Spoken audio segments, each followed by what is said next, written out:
I'm going to show you my 3 favorite ways to take collagen peptides right here. And the first way you can actually do it is you can always just put it in a cup of water. You just want to scoop it. About 20 grams is the standard serving size when it comes to just collagen peptides in general. And you should take it before meals just because it aids a lot of digestion and just absorbs nutrients a lot better. So like you can just mix it in some water. That's like the standard way.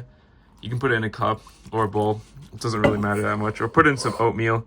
That's another way. And then get like a spoon or something. I don't know why I'm using my finger, but you can see it dissolves like really finely and like really fast when we just put it in here. And you can see we can just drink it. It takes like 2 seconds. It's pretty sticky, so don't get it on your clothes, of course, but that's the first way we can actually consume our collagen peptides. Now, the second way is you can always mix it into some oatmeal or some sort of yogurt right here, and even put some protein powder in it because there's a lot of protein in it. Just only one part of protein. So basically what you want to do is you can typically put it in some yogurt, maybe even mix some berries in, which brings me to the third method, which is actually probably my favorite method. You just want to get a smoothie. Literally put it in a smoothie, pour this in a smoothie.